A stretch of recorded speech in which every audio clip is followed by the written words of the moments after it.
because I believe that for those of us who are high achievers or even self-described overachievers, one of the reasons, a major reason why we're not happier is because we really don't have a deep enough understanding of ourselves in a number of different areas. And so having that epiphany led me to more research and wanting to go share the message, again, do public speaking with folks to help them, to give them a roadmap basically for how to find more joy in their lives. Hey, it's Rocky. Welcome to Richer Soul. Today's guest is Tracy Lalonde, who shares how to go from overachiever to Joychiever.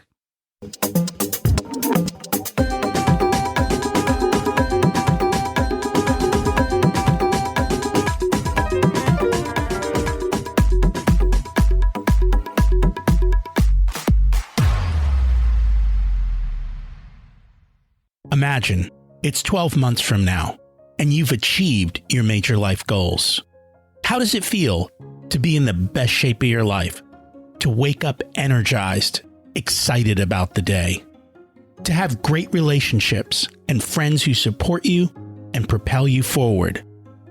How does it feel to have an excess of money, to be able to make the choices you want?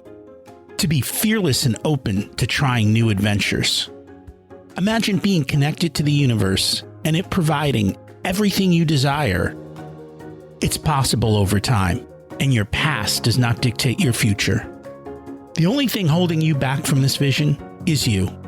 It's time to take control of our thoughts and use them to our advantage. Welcome to Richer Soul, where we achieve our dreams and bring balance to health, wealth, relationships, time, and spirituality. If you have not had a chance to listen to episodes 1 through 9, I encourage you to go back and listen to the framework behind Richer Soul and how to create the life of your dreams. You can also find all the show notes for this episode at richersoul.com.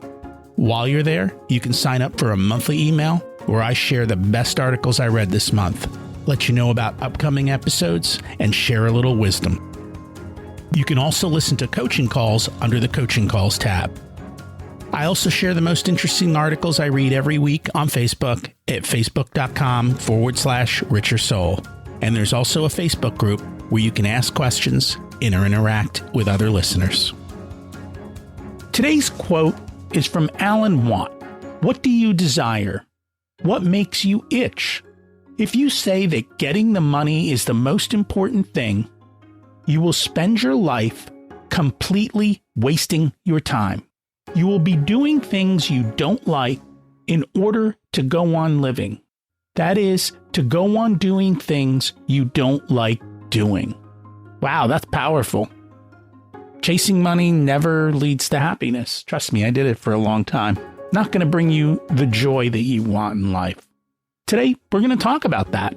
How to have success and joy. Listen into Tracy's story and see how she found that path. Quick reminder to look at last week's action step from Don, which was to take the DISC profile and figure out your strengths. I just completed doing a training program on DISC through my membership in the 48 Days community with Dan Miller's daughter. You may remember him as a past guest. 48 Days to the life and work that you love. It really helps me to focus and be the best that I can be.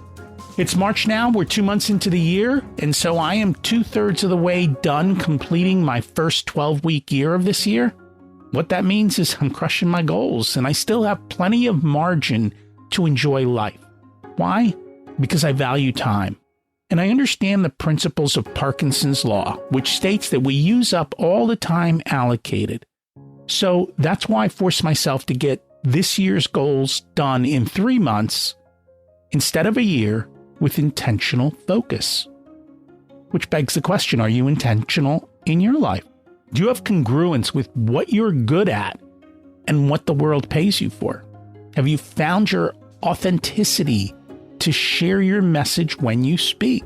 It's okay if it's just one person listening. We're going to cover that and much more today. Are you ready to be joyful? Tracy Lalonde is an entrepreneur, speaker, and business development coach with 28 years of experience in professional public speaking and 19 years in the legal industry. As founder of Xaphes, Tracy helps lawyers harness their authentic confidence to be the phenomenal version of themselves and build better relationships with their clients. She's also worked in professional development for 3 law firms and is in the high-tech consulting space. She's an avid exerciser, habitual fiction reader, and currently lives in Miami, Florida. Let's meet our guest. Welcome to Richer Soul, Tracy Lalonde. It's great to have you join us today. Thank you very much. I'm happy to be here, Rocky. And I'm excited to learn from you. We always like to start at the beginning. What was it like when you were growing up, and how much did your family and school teach you about money? You know, my family, my parents came from meager beginnings and worked really hard to provide a life for themselves and for me. And I think they achieved a really nice balance of enjoying their earnings in addition to also being responsible with it. And so I'm thankful that I've resulted in having a good blend of, you know, making a good living, enjoying that good living, but also ensuring that I can have that good living for a long time to come, so to speak. So were they intentional in teaching you those principles, or did you kind of learn by osmosis and seeing what was going on, or? A little bit of both. I wouldn't say they were hard and fast about, you know, you have to save X amount every paycheck kind of parents, but they instilled in me the importance of, you know, being fiscally responsible with your own finances. Well, you're lucky to have received such a great lesson. Anything come out of school? Not a lot that lasts, to be honest with you. I mean, I remember how to write a check in I think it was like home economics. I don't know. I don't remember what course it was, but something along those lines. But no, it wasn't something that was taught when I was growing up.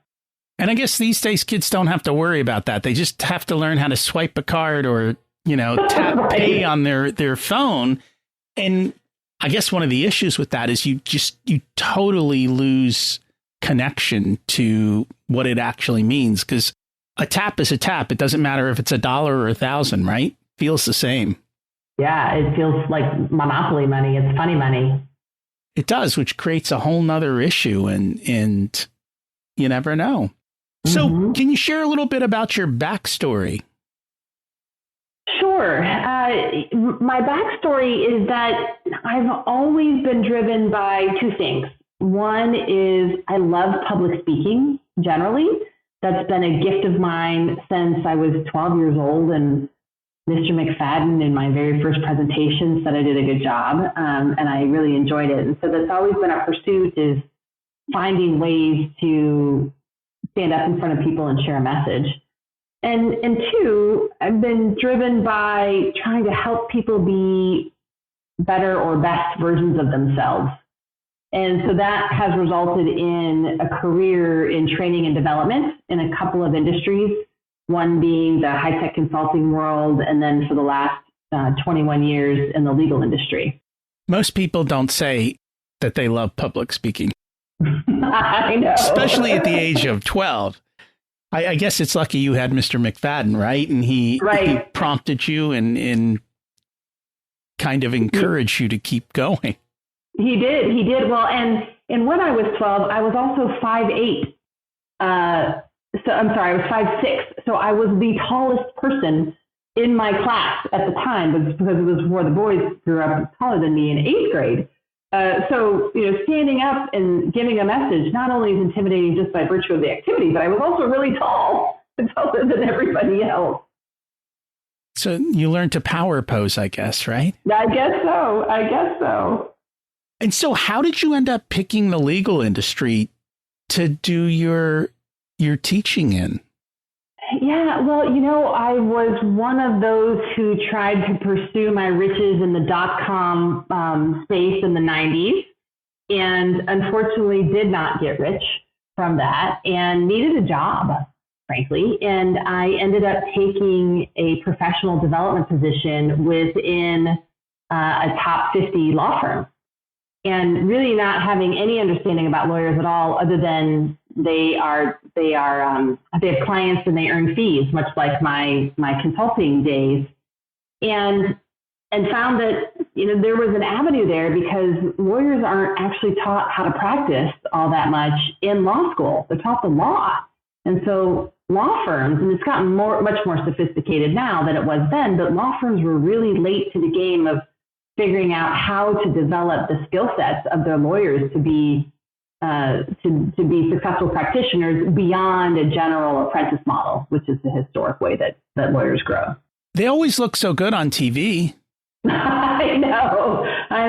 Those are very different lawyers than I work with. Those are, I tend to work with the ones who help those businesses make the world go round. Interesting. Very, very interesting. It's funny because this reminds me, especially in the bubble that we're in currently with the way tech stocks are. In 1990, well, actually, it was probably in the year 2000, there were a lot of tech millionaires, and they got handed these stock bonuses, and they essentially cashed out of their stock bonuses, which created a massive tax bill in 2001.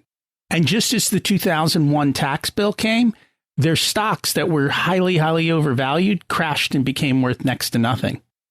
So now they had a tax bill for a very expensive stock that they no longer had any money to pay for.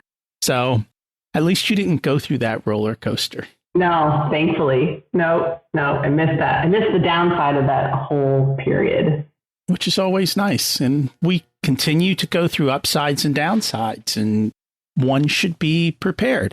So can you share some tips as someone who teaches in the public speaking space? Because I think that's an area a lot of people struggle with. And believe it or not, even for me, like, I'm good here on the microphone in a podcast, but getting in front of a room is a different story.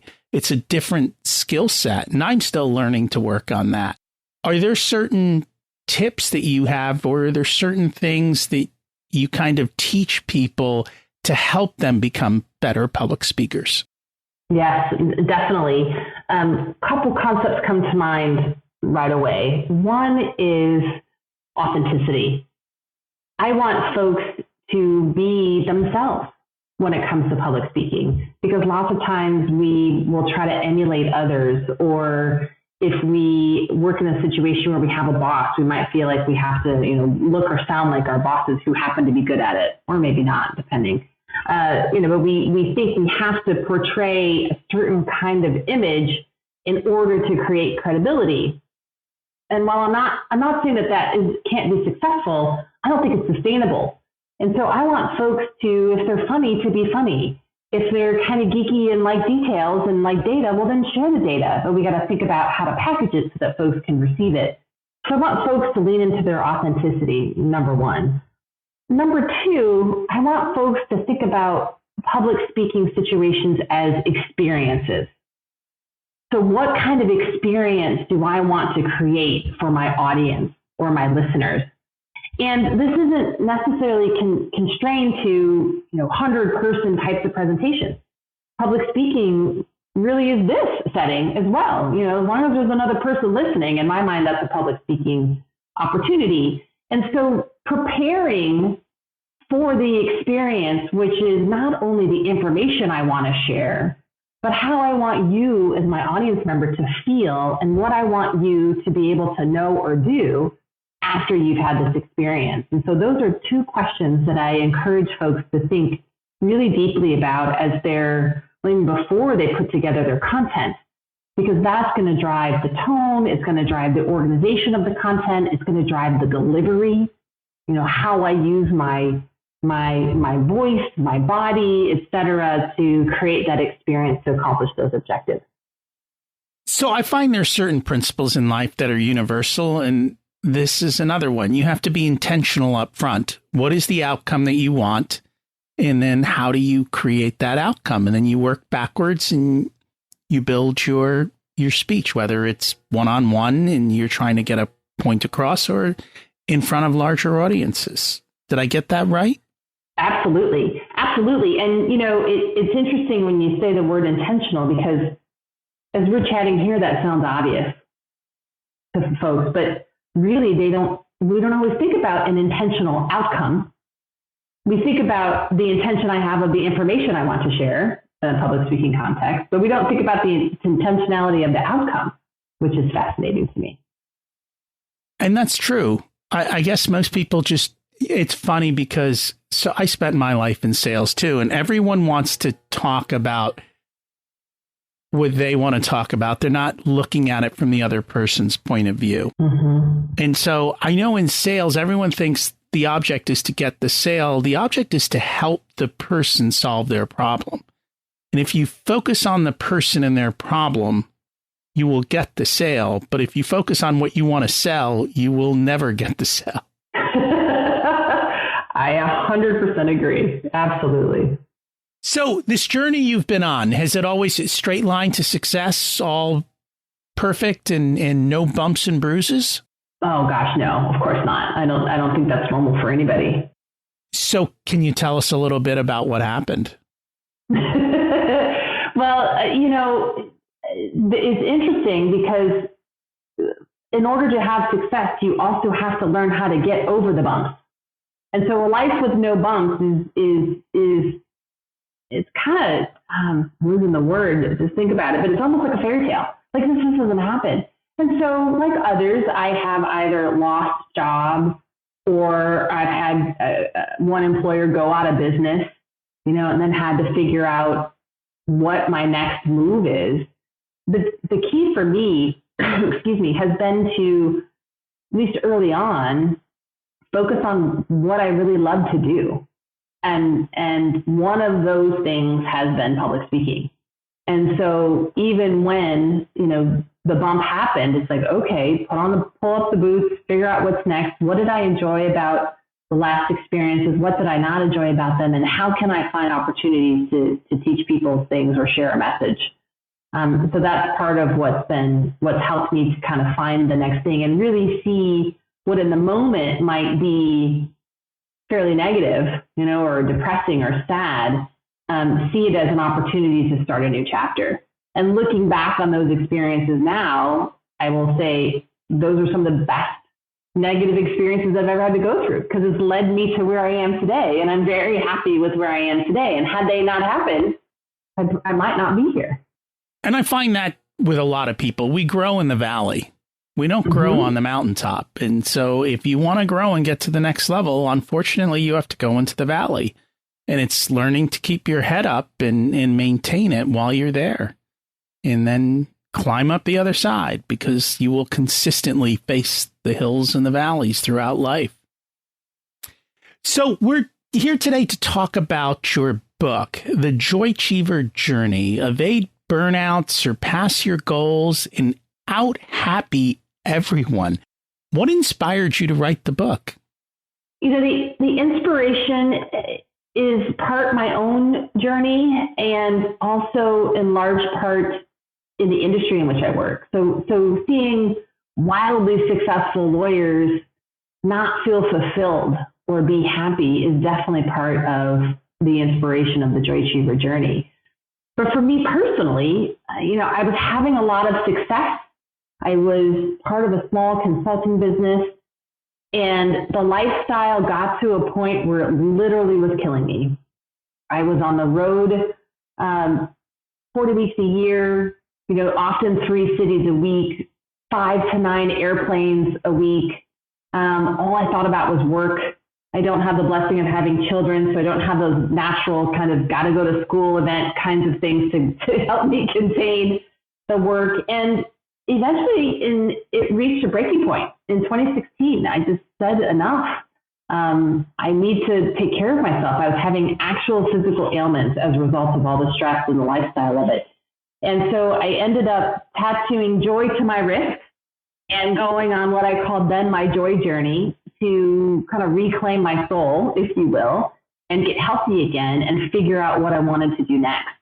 And the next wasn't the book. The next ended up being just launching my own consulting business. But as I was getting into that, I was having moments where I thought, oh, gosh, I'm just not as happy as I could be. In fact, in some situations, I'm bored and why is that? It's my own business now. It's my own content. I don't have anybody to blame. It's not somebody else's fault. And that's when I realized that there were some elements to, how I was living and what I was doing that were still missing.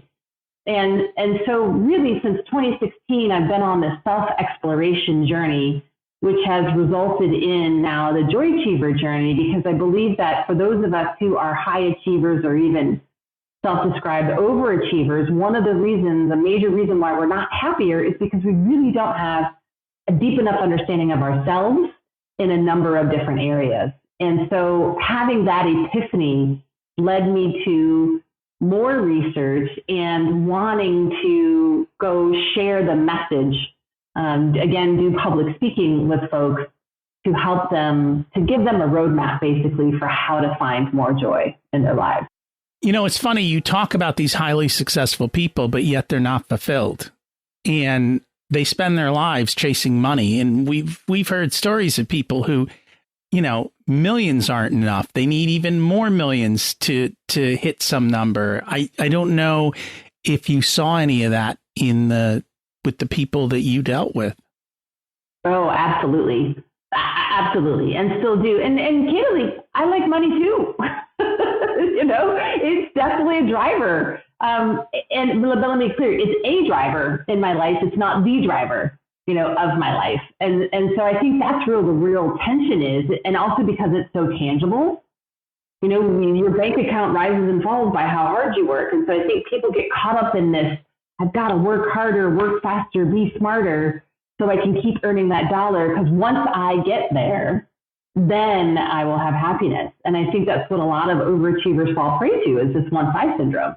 Whether it be money, whether it be accomplishment, whether it be getting the kids to school, whether it be retirement, like they postpone the idea of joy in the pursuit of those kind of things. And I think people don't realize that they can go hand in hand. They are not mutually exclusive of each other. You can have money and joy. You can create an abundant life and you can have success and joy. You just have to, it comes back to where do we start, right? The universal rule, be intentional in what you want. Exactly. And the choice for joy needs to be as intentional as the choice for pursuing financial gain. And that's true. And I've got to believe, I've never worked in a law firm, but I've got to believe in a large law firm, there's lots of politics and lots of enemies of joy. Is that the right way to say it? Yes. And I don't know how much of it is that causes the problem, or it's just the mentality, or you get stuck on a track.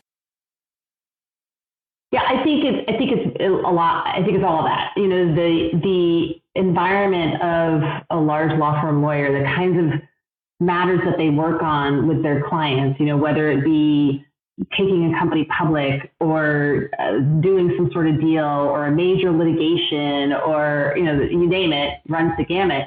Clients are very demanding, and the work style is very demanding, and there's the expectation to be available 24/7, and not only from clients but also from their colleagues. And so it's a really intense pressure cooker of an environment to work in. Highly rewarding, really challenging for some folks, but the lifestyle definitely comes with joy challenges.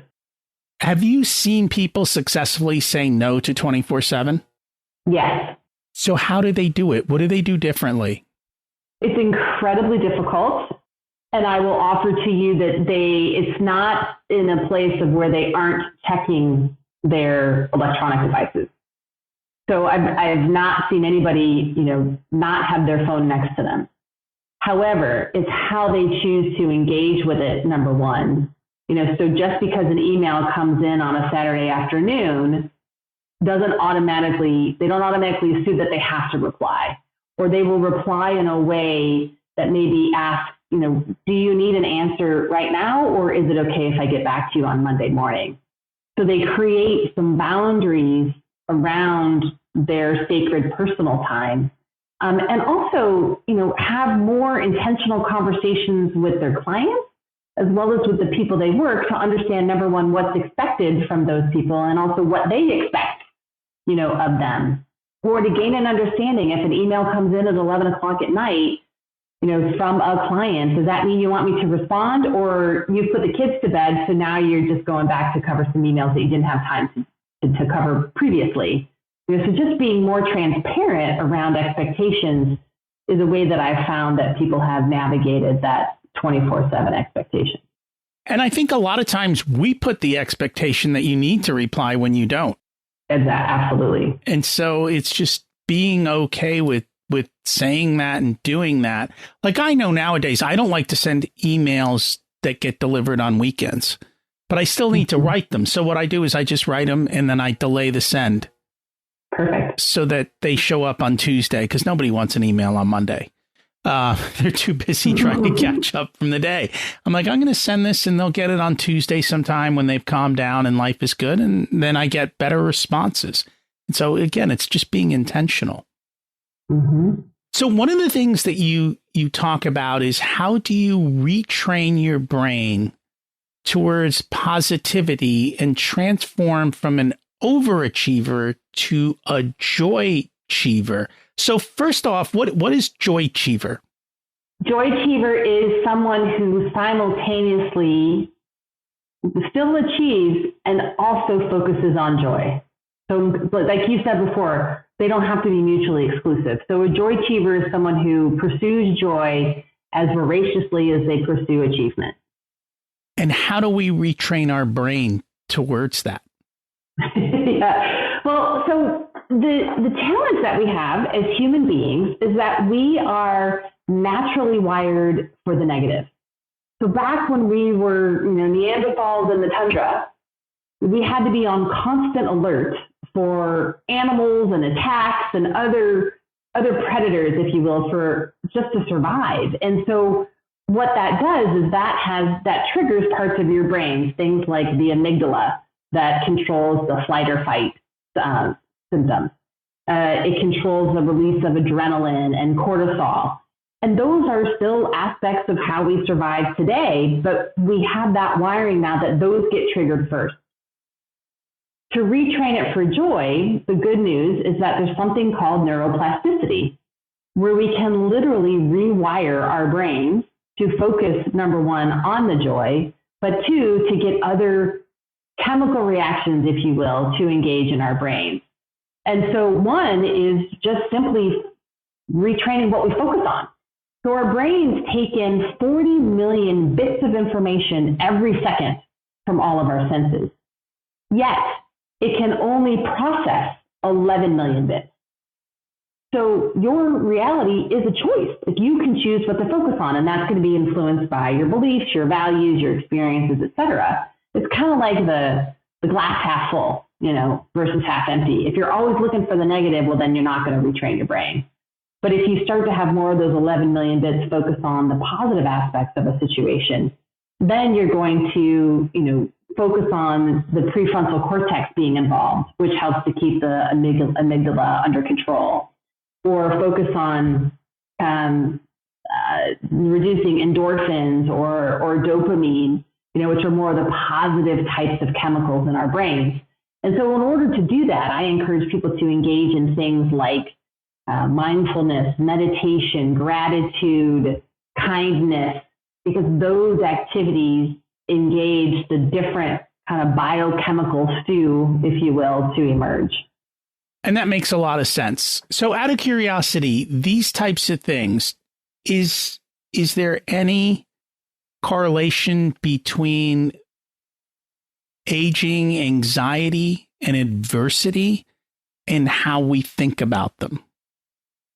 So are you saying aging generally or anxiety about aging? No, I think aging so the secret to healthy aging. Gotcha. So there's a couple of aspects to it. I think it's about ensuring that we stay focused on the positive. But number two, really the secret to healthy aging is all about relationships. And there's a Harvard study that's been running, I believe it's for about 78 years now. And what they've found in the folks that they've been following for all that time is that people who are happiest and who are living longest have healthy relationships. And relationships go a long way in the positivity bias, creation of the positivity bias in our brains, because it's creating happy moments for us with our friends, or rewarding moments that release, the dopamine, the endorphins, et cetera. And so they're really tied together in that way. So the Harvard Grant study, it was, I read the book, it was quite interesting.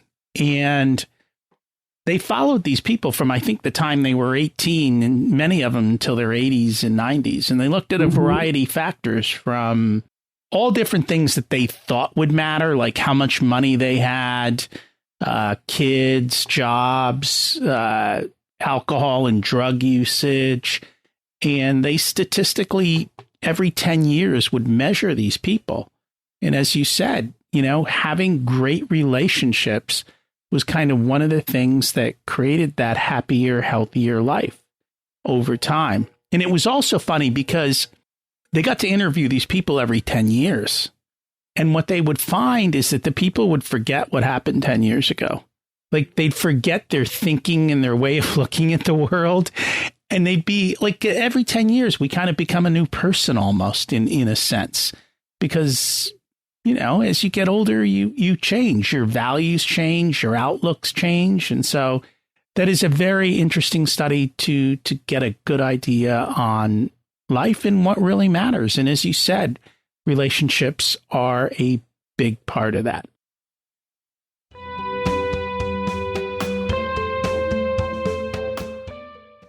Today's episode is sponsored by Profit Answer Man Podcast. Did you know that most small business owners hate looking at their financials? It's one reason they may struggle with business success. The Profit Answer Man podcast helps them ensure they are profitable and can pay their employees and weather the storms we all have to face. It's built on the Profit First methodology of pay yourself first. The Profit Answer Man podcast is a must listen to for every small business owner and anyone who wants to help them survive and thrive. Check it out on your favorite listening platform.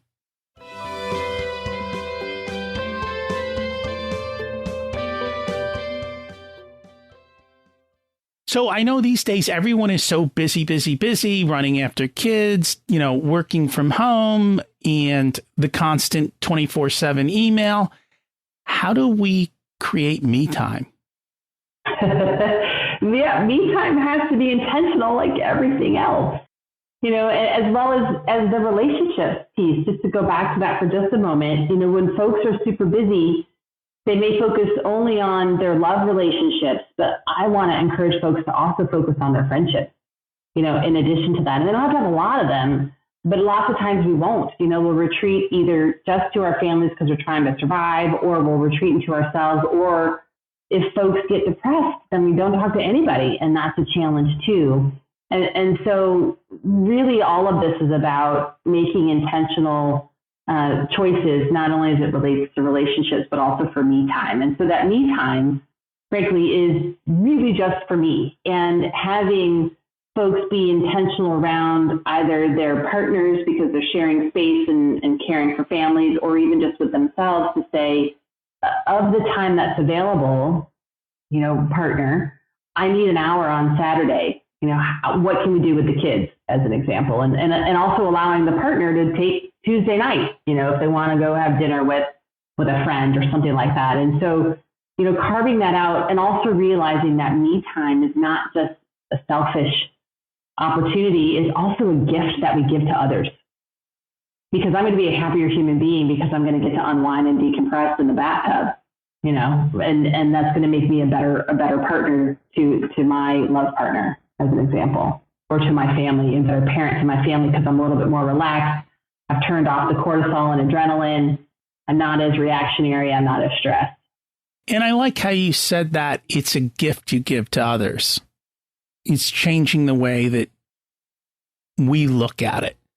And I'm guessing in a lot of marriages, especially with young kids, everyone's just trying to get their own me time, but they're not thinking enough to say, hey, why don't I give me time? And of course, it will get reciprocated. But at least if you go into it with a positive intention of trying to figure it out. And we keep coming back to this thing, right? You got to be intentional in life. You got to figure out what you want. Mm-hmm. Yeah.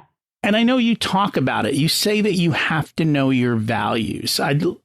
How often do you find that people take the time and figure out what is it that they value and in some way formalize that? Yeah, it's really rare, to be honest with you. I think when I ask an audience if they can list their values by name, I maybe get 10 to 15% of those in the room who can actually do that. And that's the clarity that I want folks to have, because values are the undercurrent by which we make all decisions. And if we aren't clear about them, we're making decisions kind of rudderless.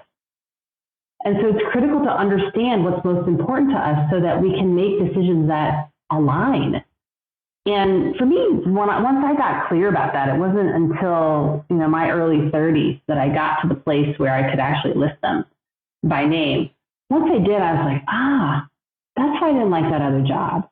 Or that's why that love partner didn't work out. Or this is why I love this hobby. It's because it satisfies and fulfills me with that value. Or I get meaning out of it because it aligns with my values. Like, it's just this unveiling of clarity that was so rewarding, and really just kind of felt like, I get it. I get it now. And to the extent that you share your life with somebody else, you've got to interweave the values to make sure that there's enough similarity there. I don't think we should have the same values necessarily, but that there's enough similarity that we can cohabitate and share a life together. Well, and I think at the core, you do have to have certain values that are similar or the same as far as how you treat the relationship, I guess, in that sense. Mm-hmm. And the commitment you are or are not making to the relationship. Because if you're not on the same page with that, then it's probably why we have so many divorces, is people go in with a different set of values. They don't talk about those types of things, and they don't get clarity. So how did you figure out your values? Did you go through a program or system, or did you just take the time to think it through? Yeah, no, I did a values sort exercise. And in fact, there's a resource on my website. There's a list of 110 values and cards that people can download and print off and do their own exercise to deliberately go through all of those values and narrow it down to a top 5 to 10. And then the other piece that's really critical to that is each person has to define it for themselves, because a value can have lots of different meanings to lots of different people. So that's a really critical component as well. And that is true. And I think what I have found is people who have clarity, who know where they're going and what they want, it comes back to what you said. Decisions become easier and you can steer your course, because you can look at an opportunity and say, well, that doesn't meet my core values. And then it becomes easy to say, no, I'm not going to do that because of this. Or you're going to sit down and say, well, maybe I'm going to do that, but I understand that there is going to be friction in this value. How am I going to get around that? Or how am I going to compensate for that? And how do we deal with that? Mm-hmm. Yeah, well, and it makes me think about, the work that you do on the financial side of things too. And not only values, but also strengths. I mean, just recently, within the last few weeks, I've been thinking about, my businesses, and there's an opportunity to have an offering that could be very lucrative, yet it doesn't align with my values, and it doesn't lean into my most joyous strengths. So knowing that has enabled me to say, you know what, I'm not going to do that. Just because I can make money, I will be miserable in it. So for me personally, I'm able to say that's not worth it to me. But it takes that level of clarity to be able to be comfortable with making that kind of decision, because that's tough for some people. It's really difficult. And I will tell you, for a long time in the financial space, I had major values discrepancies in the sense that I couldn't find my place in the financial space, because I was like, they're all selling crap to people and I'm not going to do that. Like, that's not what it's all about. And unfortunately, a good amount of people in the financial space, they're not doing it out of harm or anything, but that's their job and they're told what they have to sell. And many of them, quite frankly, don't even understand what they're selling. So they think they're selling good, but they're not. And so for me, that was a very, very tough part of how do I help people financially, but do it in a way that matches my values that I can bring about. In the second half of that problem is, and we discuss it all the time, everybody wants an overnight solution to their financial problems. So they'll go buy lottery tickets or, they'll pay for some latest, greatest program. They don't usually work. Building wealth takes time. And unfortunately, people aren't always as willing to spend money to learn how to build wealth correctly. They all want the shortcut. It's kind of like diet and exercise. It always works. It just takes time and it takes restraint and efforts. And as long as you spend less than you earn and you save and invest and do it wisely, you will make money over time. Yeah. Well, it's interesting because people also want shortcuts for joy. And when in researching the book, I had lots of interesting thoughts and conversations with people around the difference between joy and pleasure. And in my mind, pleasure is kind of the shortcut for joy. People think if I engage in pleasurable activities, some which might be good for you and some which not be good for you. Comes back to values. Yeah. Then that's going to lead me to be a joyful person. And I don't think so. I mean, there's a role for pleasure, certainly, but I don't think it's the long-term sustainable path for true joy. So what other surprising things did you learn as you wrote the book and maybe even after you started presenting the book to others? I think the biggest thing, because I've always felt like I was fairly self-aware. I've known my values since I was 30. I focused on a strength, the public speaking, that I was good at. And what I realized is there's even so much more breadth and depth to learn about it.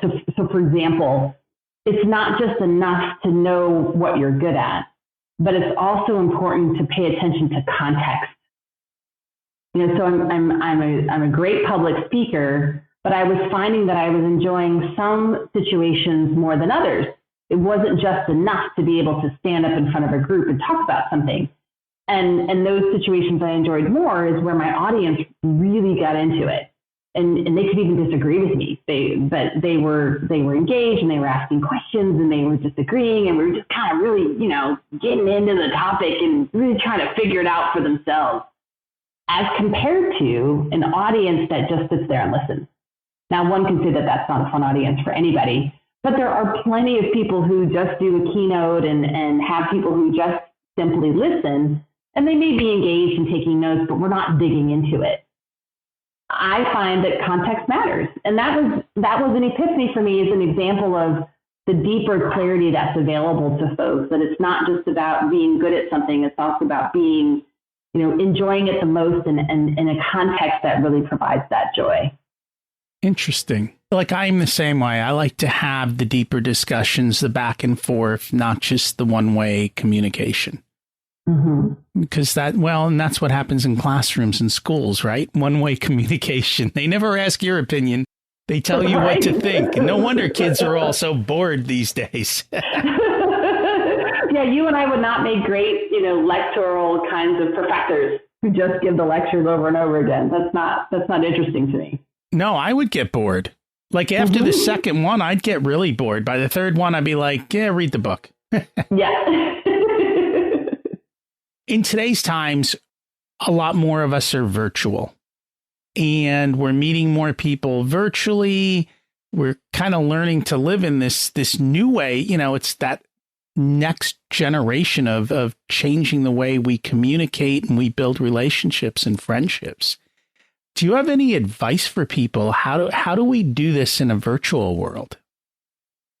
There's two thoughts for you. One is technology keeps pushing the forefront of what's available to us.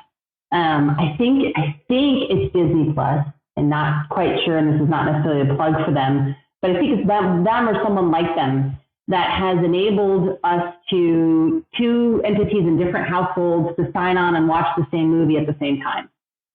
And so it's as if you're together either in your own home or a movie theater.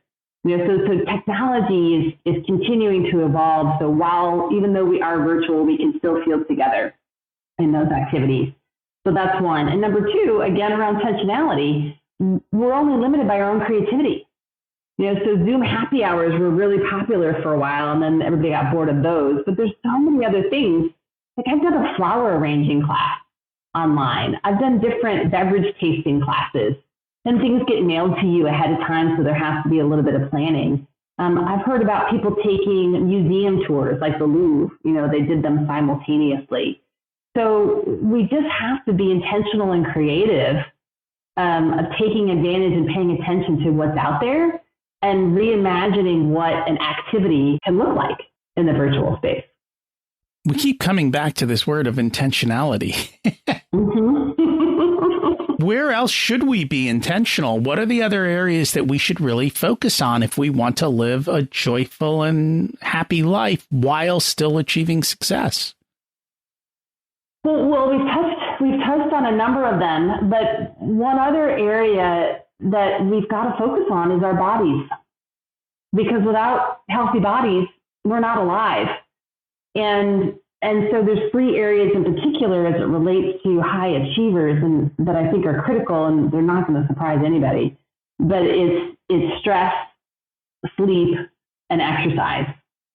And there are multiple industries around all of these things, but those three in particular of navigating the stress and paying attention to our bodies, which many of us think that we can just abuse our bodies or get through it or ignore those symptoms. I know I did, and think we can withstand it all and still be fine, and that's not the case. Sleep is another one, and that's been a goal that I've been focusing on during the pandemic, because I've been home and my travel schedule has been zero, is really trying to get a handle on how to have really good quality, consistent sleep. Because, gosh, if people are looking for the fountain of youth, I tell you, it's sleep. That is the fountain of youth. It provides so many great functions for us, not the least of which is letting us live longer, enabling us to function well. And then obviously exercise, because exercise just does so many great things besides making our bodies look better and being fit. But it creates the right biochemical stew to live in and keeps our heart running longer and all those kinds of things. So, being more intentional about not abusing our bodies, but actually caring for our bodies so that we can be well tuned to be as successful as possible and live as long as we can is really key. And I think one of the areas that's really coming up more and more today, and I'm hearing a lot more people finally address it, is how we fuel our bodies, meaning what we eat. And I think there's a lot more awareness that most of what we've been given is absolute crap. Yep. And even what you think is good may not necessarily good because of the way that it's been corporately produced. But the good news is that I think there's much more opportunity and many more options to get healthier foods than there ever have been. But again, and I tell people you have to be intentional, because, you might be able to eat a peanut and I might eat a peanut and react. And so just figuring out for yourself what foods do work well with you. Because everyone does have different reactions and different things. So what is the best fuel for your body? And taking the time to think through that and see what happens. And then, like you said, I try to get to bed by 10.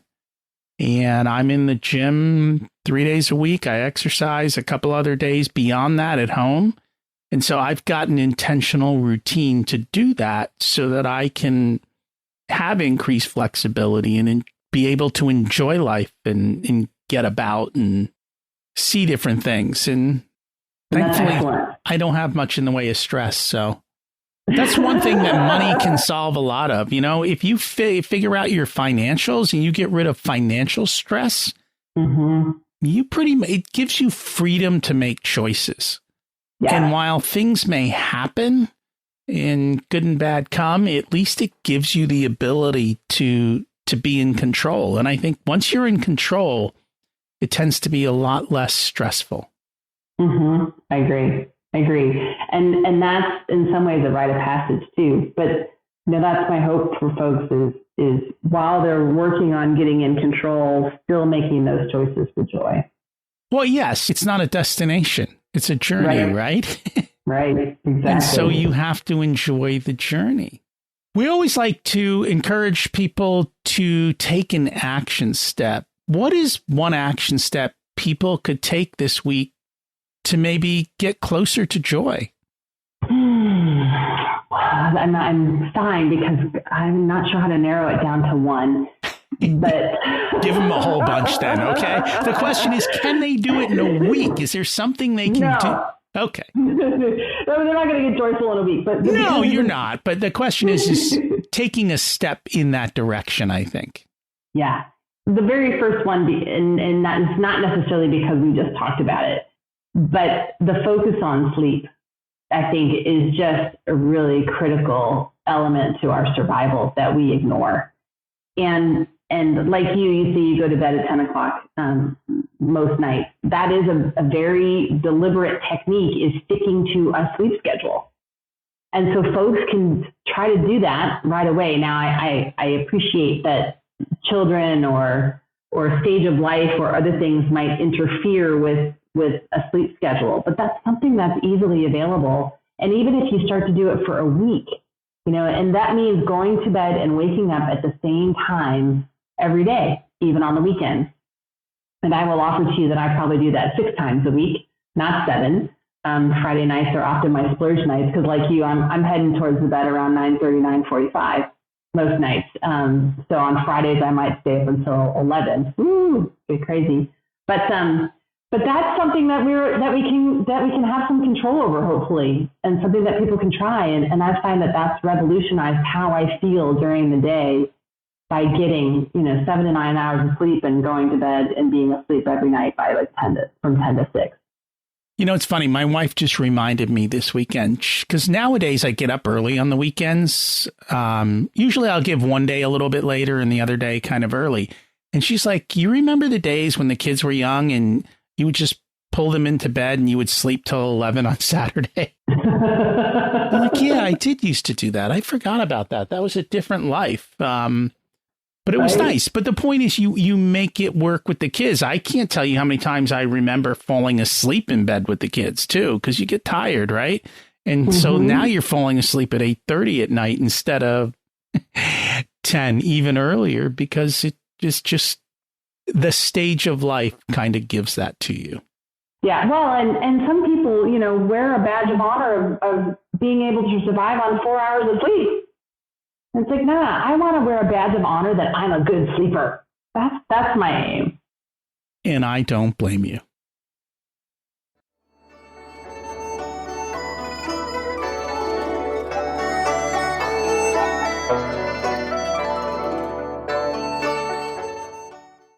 It's time to learn the secrets of life.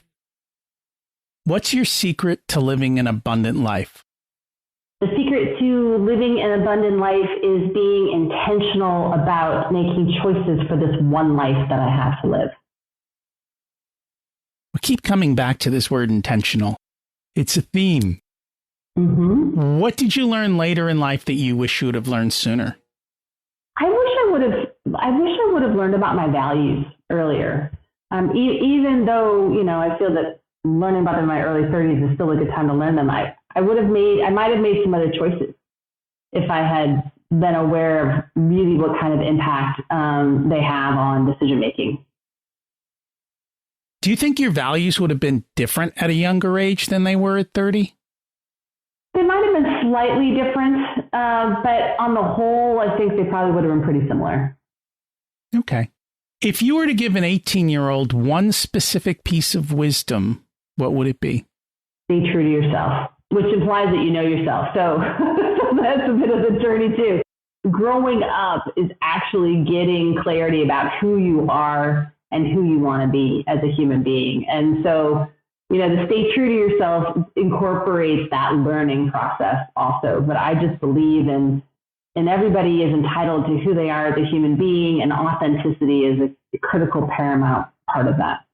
And I think for many people, it's that age between about 13, 14, and 18 that they start to figure out who they are and what they want out of life. And unfortunately, there's no class in high school to help them create a framework around it and say, hey, you're here at 17, 18, you're about to go off into the world. What are your values? What do you want before you go spend a couple $100,000 on a college degree and pick a career that you one day figure out is not in alignment with your values? Right. Well, and even having conversations about it from a perspective of strengths rather than naming a career, or naming a job, but it's what do you like to do that really invigorates you and fuels you and feels like you can do it effortlessly, and paying attention to something smaller like strengths rather than, well, I'm going to be a doctor or a lawyer or a financial analyst or what have you. My strength when I was 14 was spreadsheets.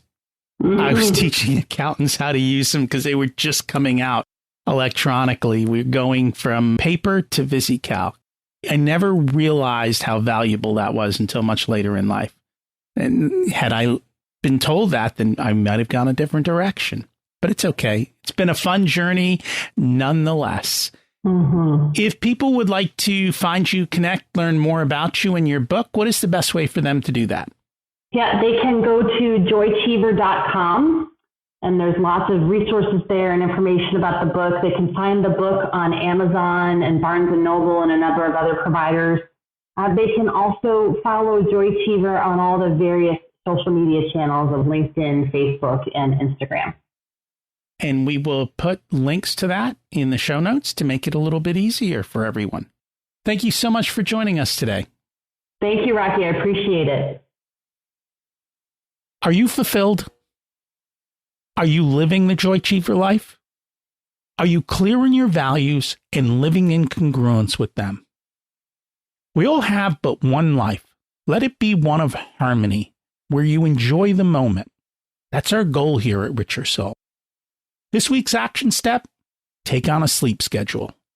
It's a really critical element to our survival that we ignore.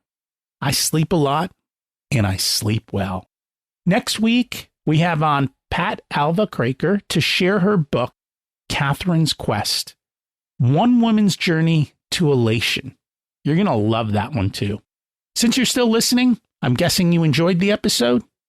So who can you share it with to help start a better conversation and relationship with? Thanks for listening. Have an abundant week.